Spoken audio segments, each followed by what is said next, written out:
Deuxième partie de cette émission de l'OM au café et j'en profite pour vous dire, si vous voulez nous retrouver dans la troisième partie, le numéro va s'afficher juste là dans l'écran. Vous nous appelez pour participer à cette émission avec Salim Lamrani qui est avec nous, l'auteur d'un livre sur Roberto De Zerbi, qui a écrit aussi sur Marcelo Bielsa, qui connaît bien les deux coachs charismatiques de l'Olympique de Marseille. Voilà, édition Marabout, le football selon Roberto De Zerbi.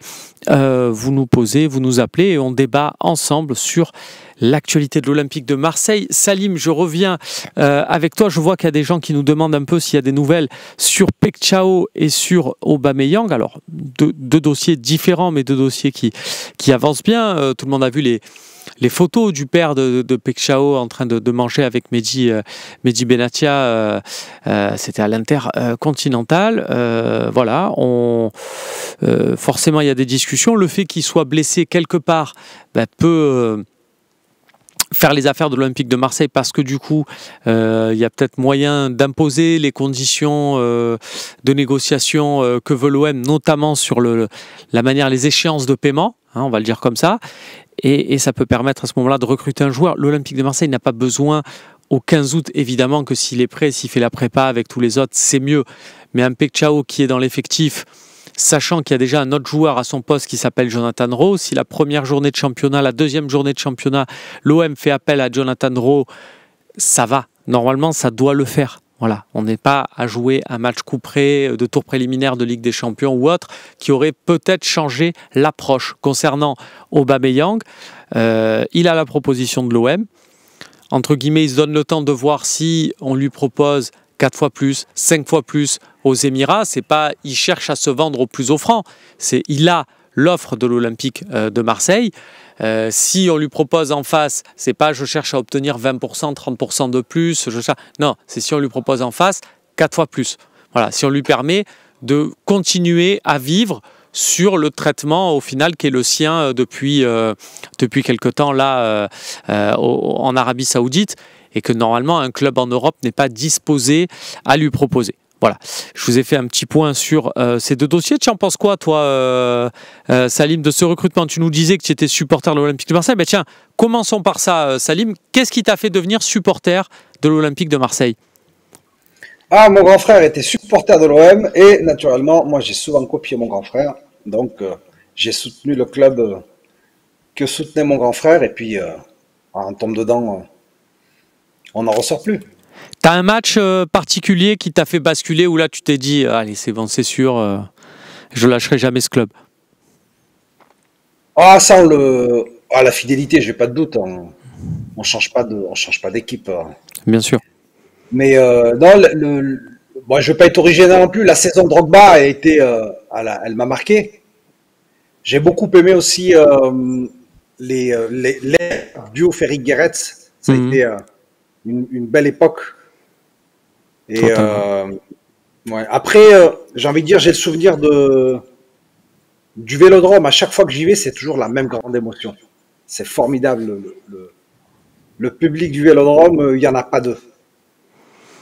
Parce que du coup, tu n'as pas grandi dans la région. Tu peux nous dire un peu voilà, ton parcours, comment Ouais, ça s'est... Je suis auvergnat de naissance. Et comme beaucoup de supporters de l'OM à travers la France, on a été...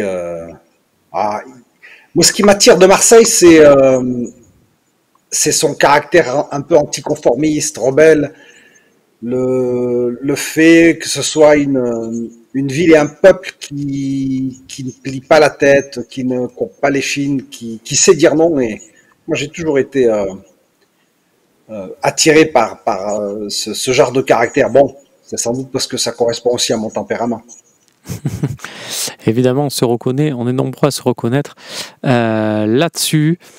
Tiens, Roimage nous dit, Salim, a-t-il d'autres livres en préparation? Sur le football, non, mais j'aimerais bien réaliser un ouvrage sur Mehdi Benassia. Ah, c'est une figure qui m'intéresse. C'est un grand directeur sportif. Il a fait, je crois qu'on n'accorde pas encore l'importance nécessaire à son travail. Il a réalisé depuis qu'il arrive à l'OM, un travail remarquable. Il a réussi à faire venir Roberto De Zerbi, il a réussi à faire venir Rabiot. Pour moi, c'est l'un des meilleurs directeurs sportifs d'Europe. Et puis, comme il a été persécuté cette saison, injustement, à mon avis, donc j'ai une sympathie particulière pour la personne. Juste avant, là, quand je parlais de Pechao et de Aubameyang, il y a... Voilà, c'est des profils... On parlait quand on est supporter de l'Olympique de Marseille, c'est ces moments-là qu'on aime quand le club est qualifié en Ligue des Champions, qu'on se met un peu à rêver au mercato, de se dire, tu te rends compte, on peut prendre lui, on peut prendre lui. Est-ce que voilà, tu rêves encore, et est-ce que ce mercato-là, avec ces noms-là, ça te fait rêver aussi? Alors, je dois t'avouer que Pachao, je le connais pas trop. Donc, j'ai vu simplement les highlights, il me faut. Mais bon, j'ai confiance en Roberto De Zerbi et en Mehdi Benassia. S'ils veulent le recruter, c'est que ce sont des joueurs qui correspondent à la philosophie de jeu. Ça doit être des gens qui sont bons en 1 contre 1, qui percutent, qui dribblent. Donc, moi, je pense que on a réussi à attirer l'année dernière des grands joueurs malgré l'absence de compétition européenne.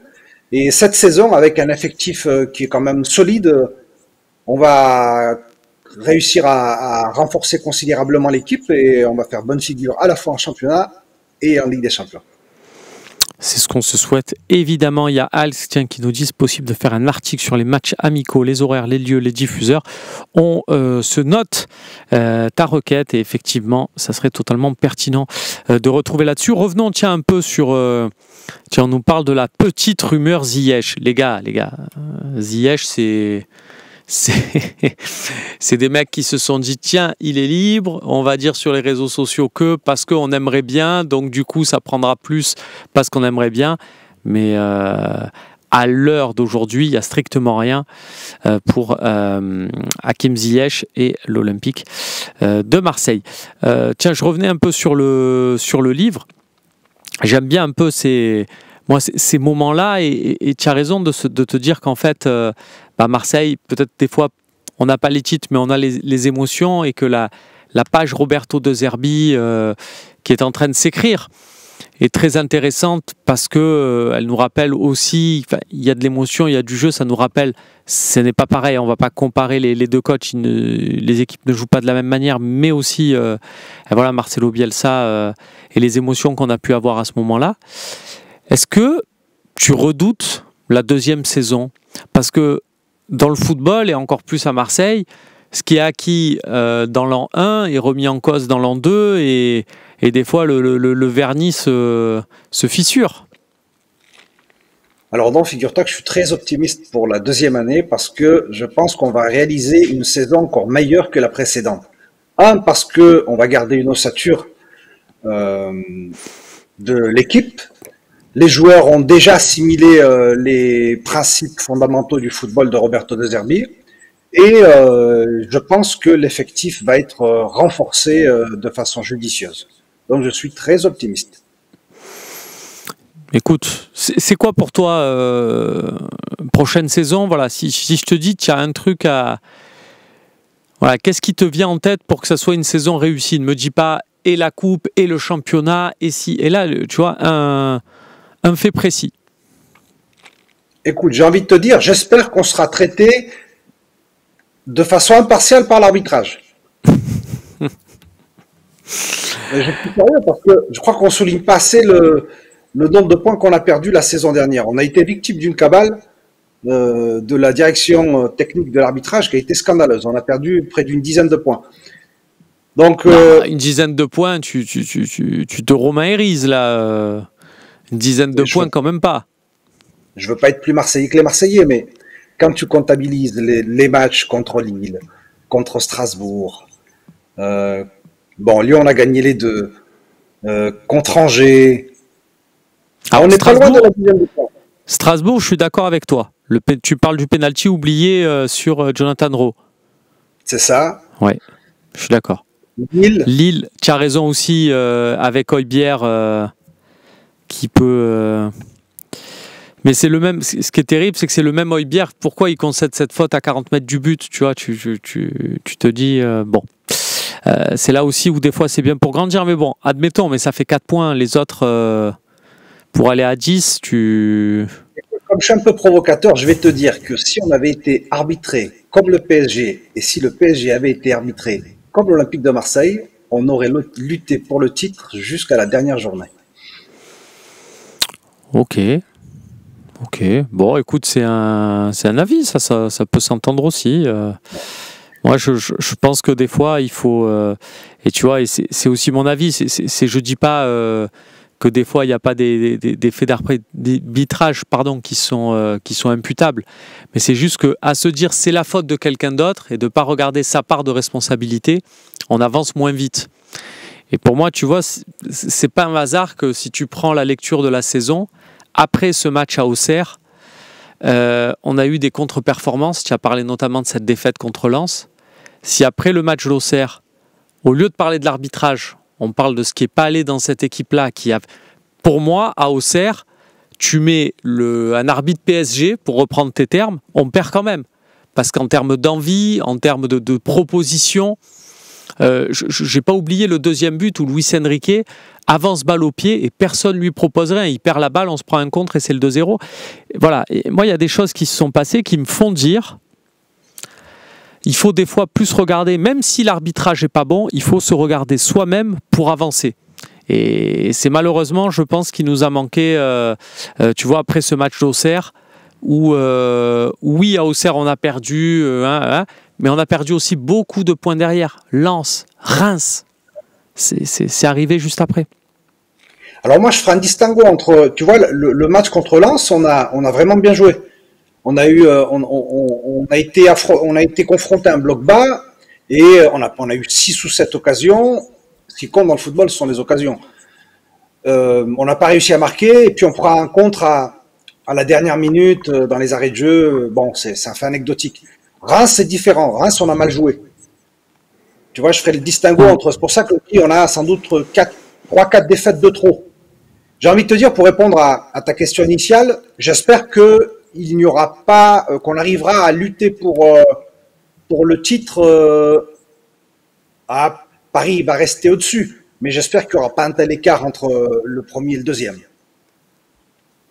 Et puis surtout, j'espère qu'on va vivre des soirées mémorables en milieu de semaine au Vélodrome en Ligue des Champions, parce qu'en définitive, c'est ce qu'on retient, ce sont les émotions. Bien sûr. Tiens, pour reprendre un peu, puisqu'on nous a aussi pas mal parlé de Marcelo Bielsa, j'imagine tu as pu revenir avec lui aussi un peu sur...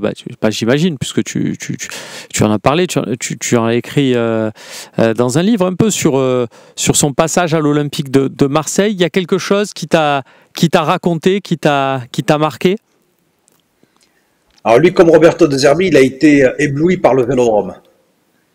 Il a cette phrase qui m'est restée en mémoire. Il dit: le Vélodrome, quand il est vide, il est majestueux, et quand il est rempli, il est émouvant. Et c'est vrai que quand on voit le Vélodrome plein, à moins d'avoir un cœur de pierre, on est obligé de ressentir des émotions. Donc c'est ce qu'il a marqué. Lui, il aurait aimé rester à Marseille. Ça a été une année. Il aimait beaucoup Marseille, mais bon, malheureusement, il y a des.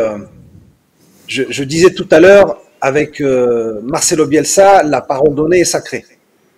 Donc, quand à 3 jours de la reprise du championnat, on modifie les termes d'un contrat, je ne sais pas si on se souvient des raisons pour lesquelles il a quitté l'OM.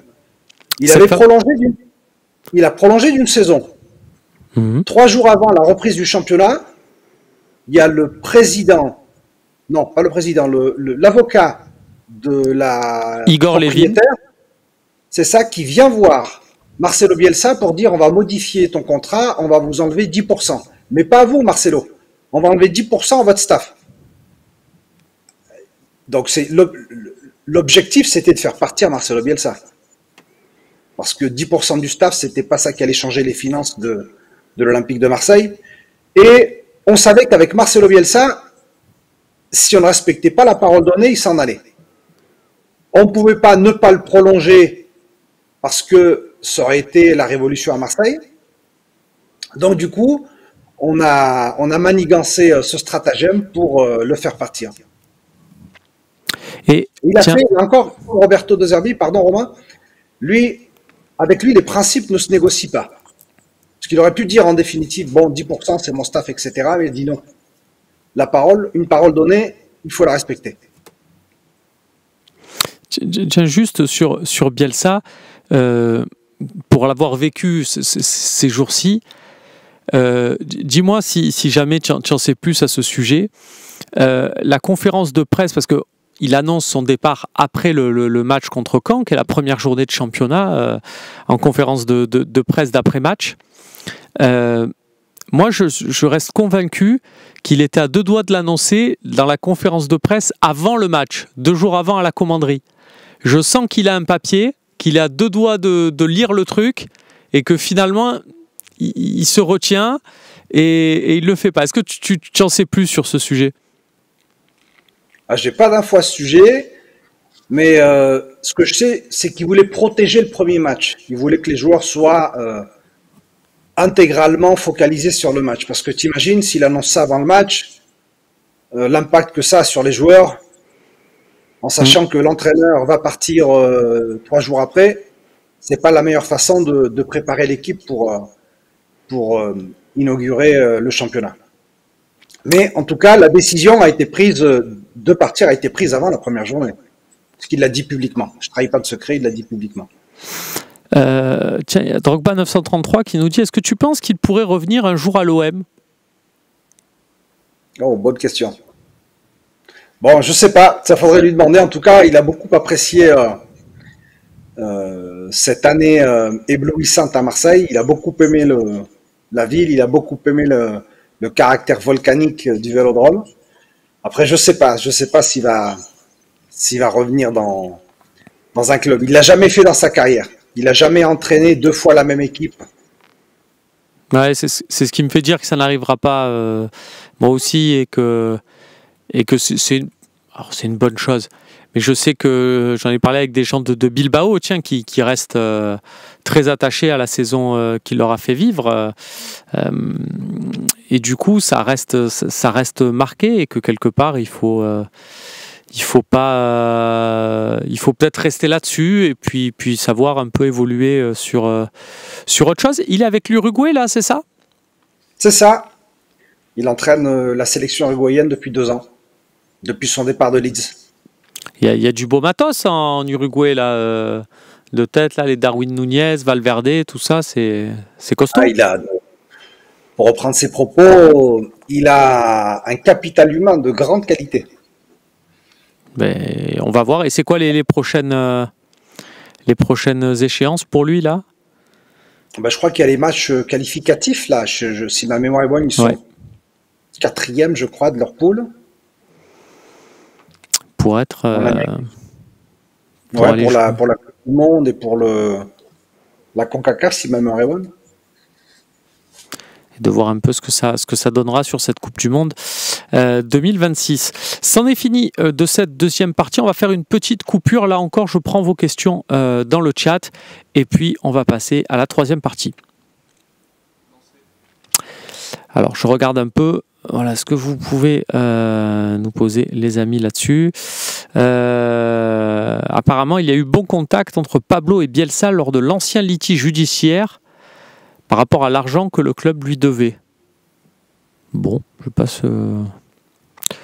Ça s'est pas réglé récemment. Je suis pas très sûr de cette info. Drogba 933. Et puis on nous parle pas mal de Fofana, de Malik Fofana. Écoutez, Malik Fofana, juste que vous sachiez les gars, c'est une opportunité de marché qui à la base résulte plus, pas trahir de secret, hein, mais des conseillers de Malik Fofana que de Mehdi Benassia. Mais une fois que cette opportunité-là lui est présentée, Mehdi Benassia, il a raison, c'est tout bénef pour l'Olympique de Marseille que de se mettre là-dessus. Parce que ça permet, dans les discussions avec Pekchao, de dire mon coco, si jamais tu veux pas signer à l'OM, on va prendre un autre mec. Ça permet de mettre un peu la pression à Lyon, ça permet de aussi, tu vois, d'un Aubameyang avec qui tu discutes, si jamais il te dit tu comprends, il me faut 9 millions ou quoi, ça te permet de dire bon, tu sais quoi, on va prendre lui et lui, voilà. Bon, voilà, tu as quand même des opportunités, un petit volant comme ça de te dire. Et puis, c'est pas juste du vent. Tu prends pas une liste au hasard. C'est-à-dire que le joueur, il ferait pas tâche dans ton effectif. Et à date, c'est ça aussi qu'il faut noter parce qu'on dit oui, Malik Fofana. Il y a la Première Ligue dessus, il y a le Bayern. Mais pour faire quoi au Bayern Munich? Pour faire quoi en Première Ligue? Là, l'Olympique de Marseille, il y a un projet clair, il y a des positions établies et il peut avoir un rôle à jouer concret. Là, si vous êtes capable de me donner pour le Bayern de Munich, pour Chelsea, un projet concret pour Malik Fofana, c'est-à-dire à quel poste vous allez le faire jouer, en concurrence avec qui, non, vous n'en êtes pas capable. Ni vous, ni l'entraîneur de Chelsea, ni l'entraîneur du Bayern, ni personne. À l'OM, c'est beaucoup plus concret. C'est l'avantage vraiment de l'Olympique de Marseille dans ce dossier. Espérons qu'il pense comme toi. Oui, on va voir, parce que c'est vrai que c'est un joueur et c'est pas on se réveille aujourd'hui. Toute la saison, quand on a eu à parler des matchs de Lyon, on a tous parlé bien sûr de ce potentiel qu'il a et de ce qu'il a réussi à nous montrer. Écoutez les amis, on va pas attendre, on va passer directement à la troisième partie. Petit jingle et on reste avec Salim Lamrami.